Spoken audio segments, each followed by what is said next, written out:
ఇంతకుముందు ఇన్ని మాటలు చెప్పాడు కదా, నాకంటే శక్తిమంతుడు వస్తాడు, నాకంటే గొప్పవాడు వస్తాడు, ఆయన చెప్పులు వారు ఇప్పేదానికి నాకు యోగ్యత లేదని చెప్పాడు కదా.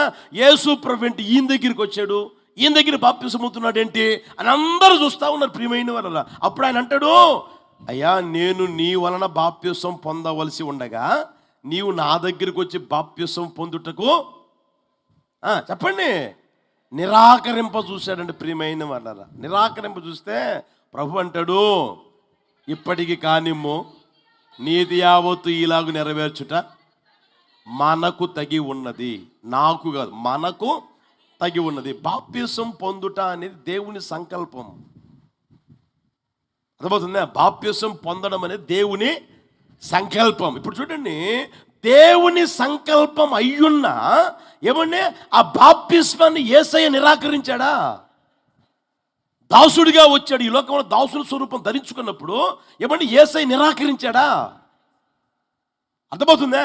చెప్పిన ఆయన త్రోసివేశాడా? యేసు ప్రభు చెప్పాడు, యజమానుడిగా ఉన్నప్పుడు చెప్పాడు, ఈ లోకానికి దాసుడిగా వచ్చాడు. దాసుడిగా వచ్చినప్పుడు కూడా ప్రియమైన వాళ్ళరా ఆయన అంటాడు, మనకు తగి ఉన్నది, నాకు కాదు మనకు, ఇప్పటికి కానిమ్ము మనకు తగి ఉన్నది. హల్లెలూయా. యేసయ్య ప్రియమైన వాళ్ళరా దాసుని స్వరూపాన్ని ధరించుకొని ఆయన ఎంతగా తను కనబరుచుకుంటాడో గమనించగలగాలి. యజమానుడు చెప్పింది చెప్పినట్లుగానే చేస్తా ఉంటాడు యేసయ్య. హల్లెలూయా, హల్లెలూయా. మీరు ఇంకా చూస్తారా చూడండి, 26:39 చూడండి, అక్కడే మత్తయి సువార్త 26:39.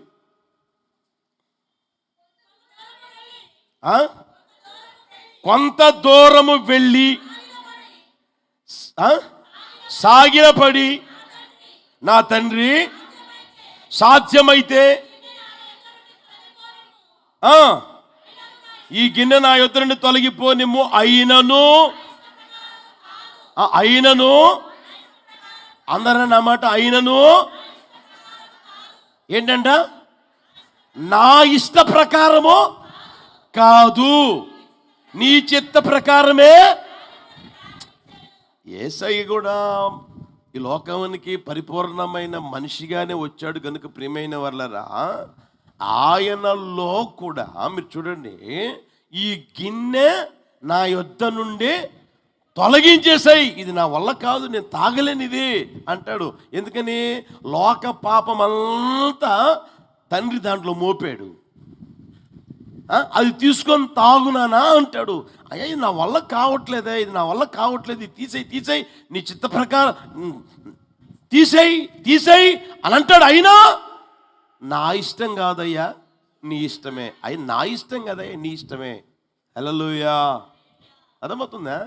ఎంతగా సంపూర్ణంగా ఏమండి ఆ దాసుడిగా లోబడిన స్వభావం మనం గమనించగలం. ఆలోచించండి, అర్థమవుతుందా? కొంతమంది ఉన్నారు అనుకోండి, నచ్చితే లోపడతారు, నచ్చకపోతే గట్టి చెప్పండి లోపడరు, నచ్చకపోతే లోపడరు, నచ్చితే లోపడతారు. అలాంటి జీవితం యేసు ప్రభువులో లేదు. నా ఇష్టం కాదు, నీ చిత్త ప్రకారమే కానీ యేసయ్యకి మహిమ కలుగును గాక. హల్లెలూయా, హల్లెలూయా. కనుక ప్రియమైన వాళ్ళరా మన వ్యక్తిగత జీవితంలో ఏ రోజైనా సరే, ఎప్పుడైనా సరే ఏమంటే సంపూర్ణంగా మనం లోబడే స్థితిలోనికి రాగలగాలి, చెప్పింది చెప్పినట్టుగా చేయగలిగే స్థితిలోనికి రాగలగాలి. అర్థమవుతుందా? చివరిలో అనగలగాలి, ఏమని తెలిసినా యేసు ప్రభువు కదా అన్నీ చేసుకుంటూ వచ్చి లేఖనములలో జరగవలని వ్రాయబడినవన్నీ ఒక్కొక్కటిగా జరిగించి చివరిలో సిలువలు అన్నాడు, సమాప్తమైనది. నేను చేయవలసినంతా సమాప్తమైనది, నేను చేయవలసినంత సమస్తం నెరవేర్చాను, సమాప్తమైనది అన్నాడు. హల్లెలూయా. ఈ రోజును కూడా మనం ఆ స్థితిలోనికి రావాలి. అర్థమవుతుందా? 1 విన్నానండి, 2 విన్నానండి, 3 విన్నానండి కాదు అవసరమైంది. ప్రతిదీ ఏం చేయాలి అంటే ఏమండి నీకు చెప్తే అదే చేయగలిగిన స్థితిలోనికి రావాలి. నా ప్రభు అట్టి కృప దయ చేయును గాక. హల్లెలూయా, హల్లెలూయా. దాసుడు ఇప్పుడు చెప్పండి, శ్రద్ధగా పని చేసేవాడు. రెండవది తను తాను తగ్గించుకునేవాడు. మూడవది చెప్పినట్లు చేయాలి. అంతే, చెప్పినట్లు చేయాలి. ఎక్స్ట్రాలు వద్దు. అర్థమవుతుందా? ఎక్స్ట్రాలు ఉండకూడదు. మీకు అప్పుడప్పుడు చెప్తానే, మీరు చూడండి, ఇక్కడ ఒక ఏలు పుడుతుంది. ఇక్కడ మనిషికి మామూలుగా ఉండేది ఎన్ని చెప్పండి? 5. ఇక్కడ పుడుతుంది, లేకపోతే ఇక్కడ పుడుతుంది, ఇక్కడ పుడుతుంది. దాని ద్వారా ఉపయోగం ఏమైనా ఉందా? లింగు అంటే ఊతా ఉంటుంది. అది ఏ ఉపయోగం ఉండదు. బుక్ పట్టుకో, ఈ 5 ఏళ్లే. 6, 7 పట్టుకోదు, ఇది పట్టుకోదు. గొడ్డలు పట్టుకో, ఈ 5, ఇది పట్టుకోదు. గ్లాస్ పట్టుకో, ఈ 5. అన్నం తిను, ఈ 5. వేరేది ఇక్కడ పుడుతుంది, ఇక్కడ పుడుతుంది. ఎందుకు పనికిరాదు, ఎందుకు ఉపయోగం ఉండదు. కనుక ఎక్స్ట్రాలు మనకు అవసరం లేదు ప్రియమైన వాళ్ళు. ఇంకా మీరు ఈ విషయంలో గుర్తెరగలిగితే, నోవాహుతో దేవుడు చెప్పింది మనం చూస్తే అట్లే చేసిన రాయబడింది. చూడండి 7వ అధ్యాయమా,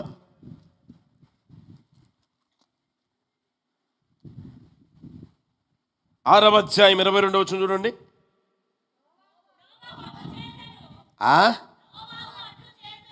ఇడ్లీ చేశాడా?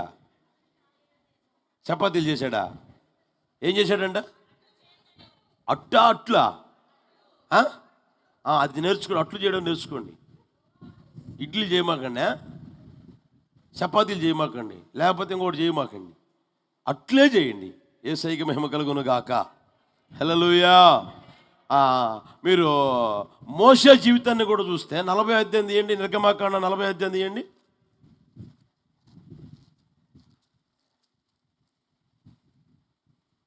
తీసారా?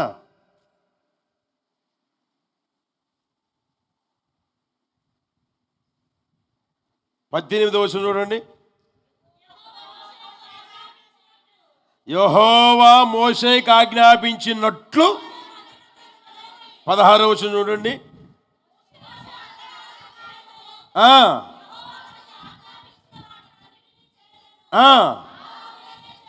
20వ వచనం చూడండి.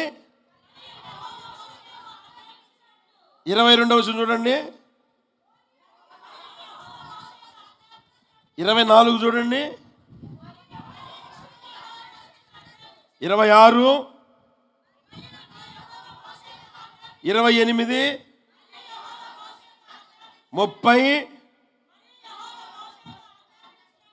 33 చూడండి.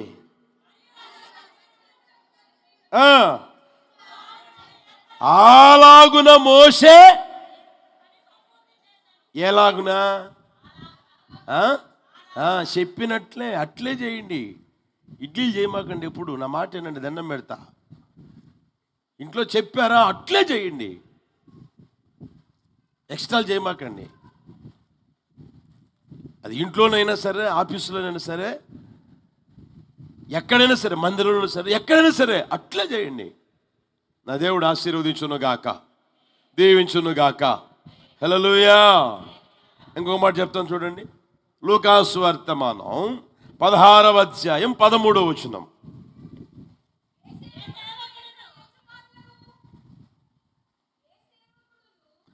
ఏ సేవకుడును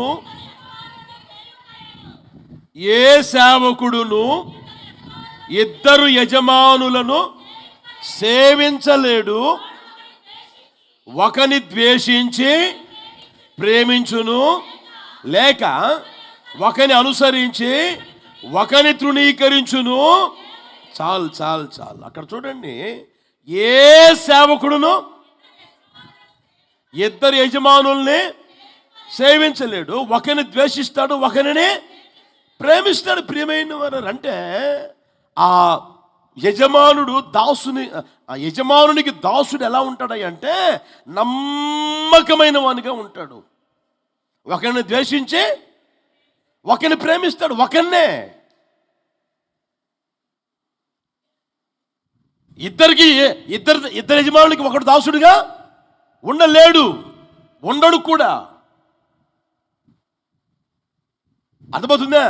దాసుని పని ఏంటంటే యజమానునికి నమ్మకంగా ఉండడమే, నమ్మకంగా ఉండడమే.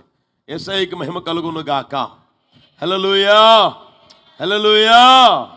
మీరు చూడండి, ఒకరి దగ్గర జీతం తీసుకొని ఇంకొకరిని ప్రేమించడం లేదా ఇంకొక చోట పని చేయడం జరిగితే ఎట్లుంటుంది?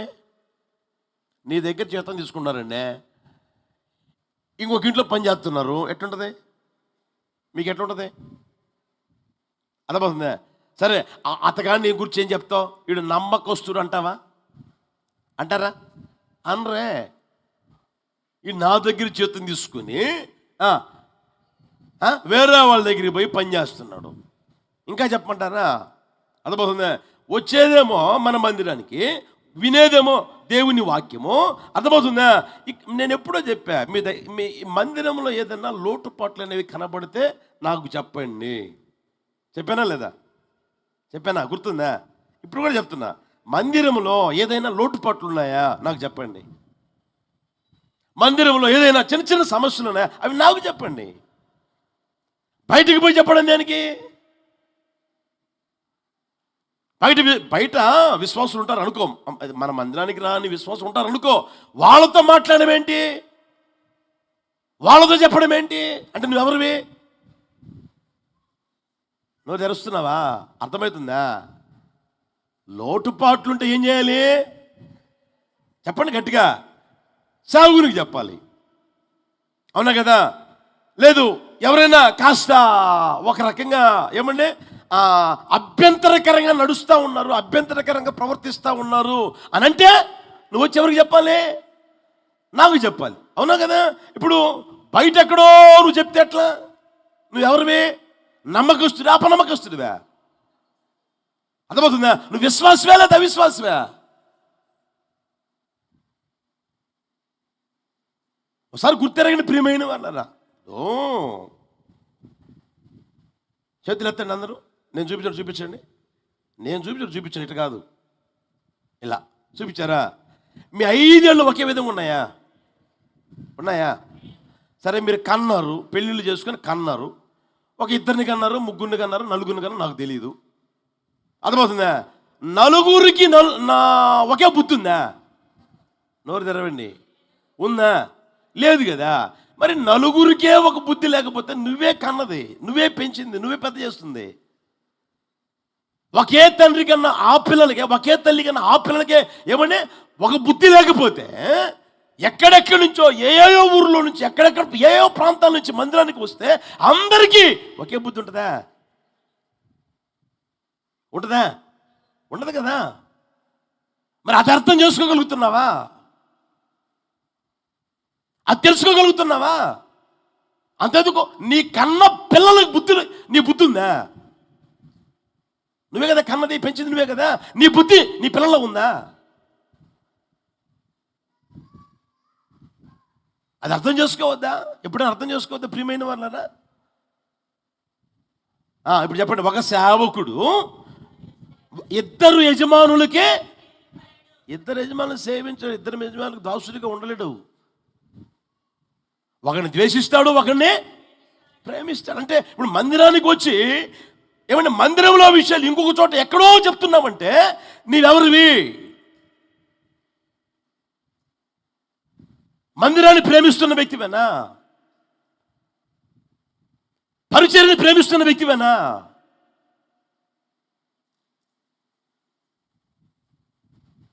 లేదా నీ ప్రేమ అక్కడ ఉండి, అర్థమవుతుందా, అక్కడ ప్రేమ చూపుతూ ఇక్కడికి వచ్చి నాటకాలు ఆడుతున్నావా? కొంచెం గుర్తెరగండి ప్రియమైన వాళ్ళరా. నీ వ్యక్తిగత జీవితంలో నువ్వు ఎప్పుడో చెప్పా, ఏదైనా మనిషి అన్న తర్వాత లోటుపాట్లు జరగకుండా ఉండవు. అర్థమవుతుందా? జరుగుతున్నాయి కదా అని అలాగే బ్రతకమని కూడా కాదు చెప్పేది. ఏమైనా విషయాలు తెలిసాయి, ఏం చేయాలా? భారం కలిగి, బాధ్యత కలిగి ఏమండి ప్రార్థన చేయి, దేవుడికి కార్యం చేసేందుకు ప్రార్థన చెయ్యి. అంతేగాని నీ వ్యక్తిగత జీవితంలో ఏమండి ప్రచారం చేయవు ప్రియమైన వలరా. ఆ అమ్మాయి గురించి, ఈ అబ్బాయి గురించి, లేదా ఆ అబ్బాయి గురించి, లేదా ఆ కుటుంబం గురించి, ఈ కుటుంబం గురించి ఎప్పుడు ప్రచారం చేయవు. నిన్ను అనరు, నమ్మకస్తులను అనరు, నమ్మకమైన విశ్వాసులని అనరు. నమ్మకమైన వ్యక్తి అని కూడా అనరు. ఆ బుద్ధులు ఎవరంటే సైతాన్ గడి బుద్ధి లేవు. ఫిర్యాదు చేసే బుద్ధి ఎవరిది? ఇక్కడ చూస్తున్నారు. ఫిర్యాదు చేసే బుద్ధి ఎవరిది? పలానోళ్ళు ఇట్లా ఆ బుద్ధి ఎవరిది? సైతాన్ గాడిని సేవిస్తున్నావు. నువ్వు సైతాన్ గాడికి సంబంధించిన వ్యక్తిగా మారుతావు. దేవునికి దాసుడిగా ఉన్న ఆ స్వభావం నీలో కనిపించాలి. కానీ ప్రియమైన వాళ్ళరా, వాడి స్వభావాలు నీళ్ళు ఎలా రాగలుగుతున్నాయి? కనుక నీ వ్యక్తిగత జీవితాన్ని గమనిస్తే ఇప్పుడు చెప్పండి, ఒక దాసుడు ఇద్దరు యజమానుల్ని సేవించలేడు. ప్రియమైన వాళ్ళు అది గుర్తెరుగుదురుగాక. మీరు చూడండి, యోహాను సువార్త మనం యేసయ్యలో మన అనుభవం గమనించగలమా? అనుభవం ఉందా అని అంటే గమనించండి. 4:34 చూడండి. యోహాను సువార్త మనం 4:34. యేసు వారిని చూచి నన్ను పంపిన వాని చిత్తము నెరవేర్చుటయు ఆయన పని. ఆ మాట గమనించండి. ఎక్కడ ఆయన పని ఏం చేస్తారంట యేసయ్య? ఏం చేస్తున్నాడంటే యేసయ్య? గట్టిగా చెప్పండి.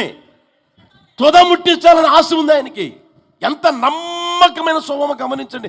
ఆయన పని నేను తుద ముట్టించాలి, ఆయన పని నేను తుద ముట్టించాలి, ఆయన పని నేను తుద ముట్టించాలి. 12 సంవత్సరాలప్పుడు యేసయ్య ఏం చేశాడు?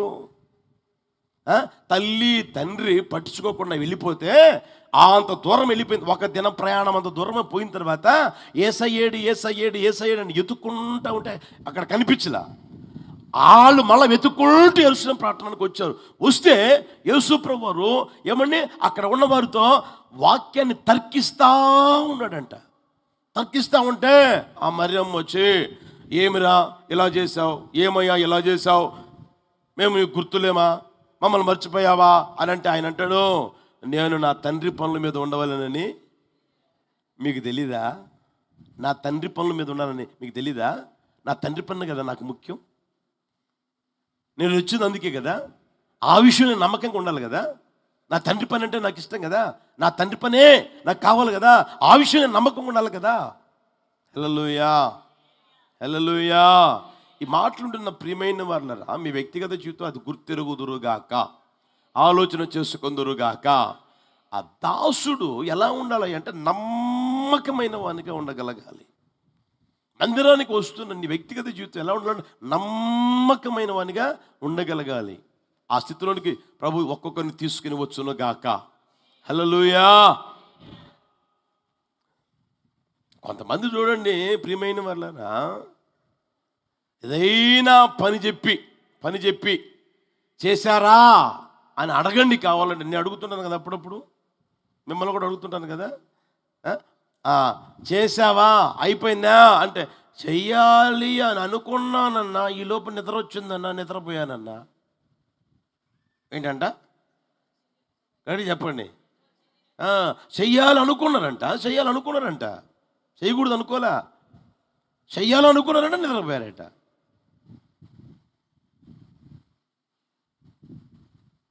అర్థమవుతుందా? అది నమ్మకత్వం కాదు. ముందు అది, తర్వాత అది నిద్ర. అర్థమవుతుందా? ముందు దేవుని పని తుద ముట్టించాలా. అది ఏదైనా సరే, ఏ రోజైనా సరే. సభలకు వెళ్ళామనుకోండి, వాళ్ళు సామాన్ తీసుకొచ్చేదాకా నేను ఏమంటే కనిపెట్టుకొని చూస్తూనే ఉంటా. సీసీ కెమెరాలు వచ్చారా రాలేదా అని. ఏం శుభ్రం నేను నిద్రపోవచ్చుగా. ఎవడు అడుగుతారు? నన్ను అడుగుతారా? మరి పిల్లలు పోయారే, కష్టపడ్డారే, మళ్ళీ జాగ్రత్తగా వచ్చారో రాలేదో, వస్తున్నారో లేదో, వాళ్ళకి ఎన్నిసార్లు ఫోన్ చేస్తాను అడగండి కావాలంటే. సభలే కాదు, కూటానికి పోయినాక ఇంకా రాలేదు, ఎందుకురా, ఇంకా ఏం చేస్తున్నారాడా?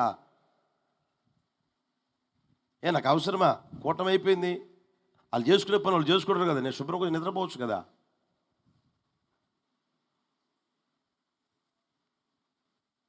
అర్థమవుతుందా? కనుక ప్రియమైన వాళ్ళరా, యేసయ్య చూడండి ముందు ఏం చేశాడంట? ఏమంటున్నాడు ఆయన పని ఏం చేయాలి? నేను ఆయన పని తుదముట్టించాలి.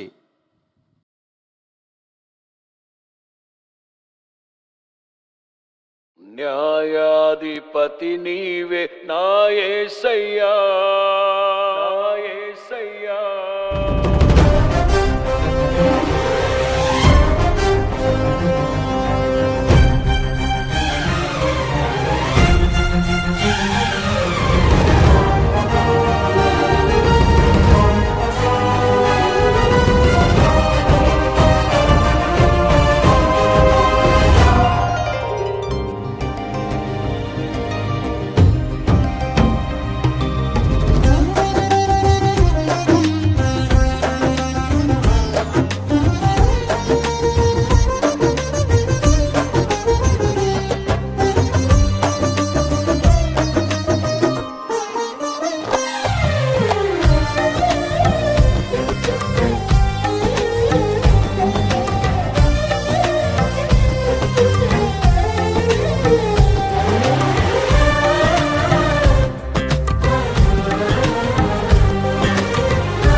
దివ్య తేజోమయ యేసయ్యా, నీతి నియమాలకు నిలయమా.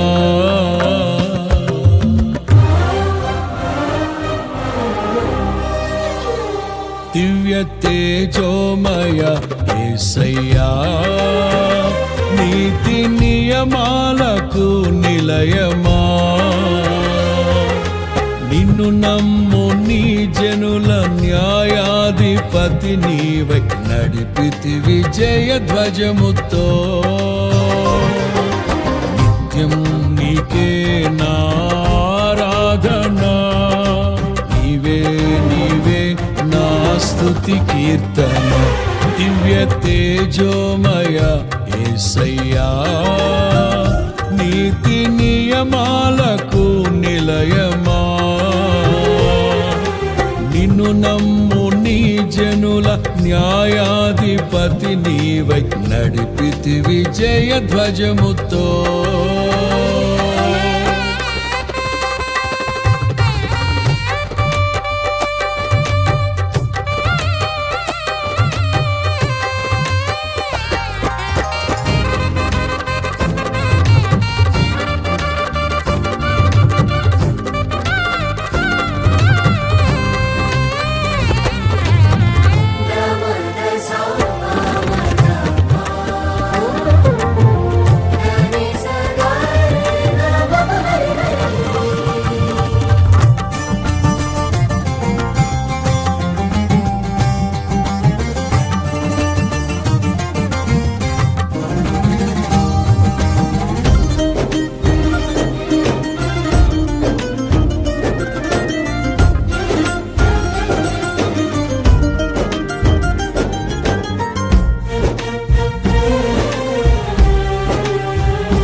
బలవంతుడా మహాశూరుడా, పలు శోధనలలో నా తోడై నా కుడి పార్శ్వమందుండి నావే.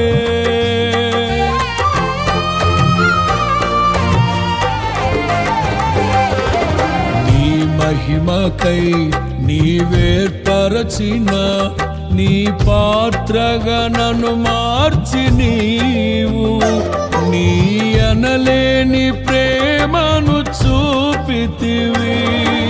నీవే నీవే నా విజయం, నాలో నీవే నీవే ఆనందం. నీవే నీవే నా విజయం, నాలో నీవే నీవే మహదానందం. నిత్యం నీకే నారాధన, నీవే నీవే నా స్తుతి కీర్తన. దివ్య తేజోమయ యేసయ్యా, నీతి నియమాలకు నిలయమా. నిన్ను నమ్ము నీ జనుల న్యాయాధిపతి నీవై నడిపితివి జయధ్వజముతో.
సర్వశక్తుడా నా ప్రాణేశ్వర, నా నీడవలే నాతో నుండి నన్ను రక్షించి పోషించినావు.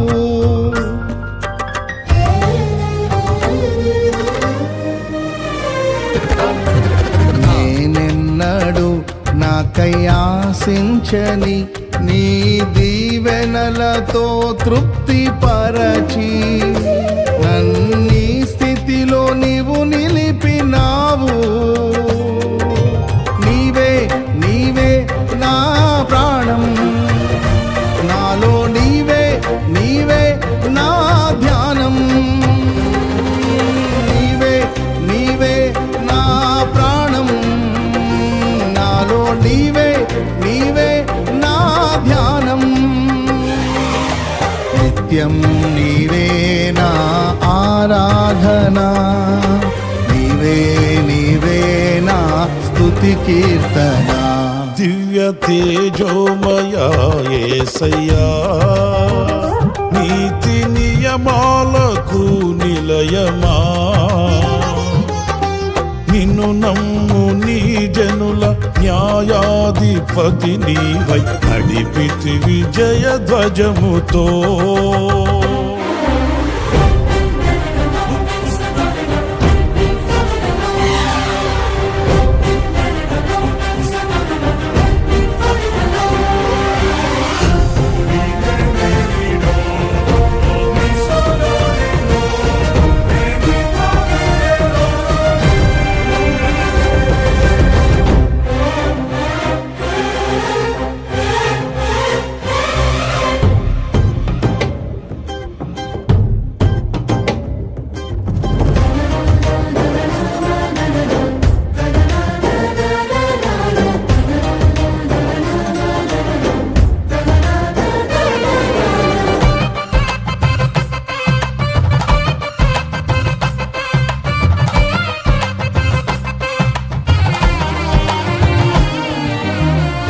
వాక్యమే నన్ను బ్రతికించెను, నా బాధలలో నెమ్మదినిచ్చి గొప్ప ఆదరణ కలిగించె నాలో.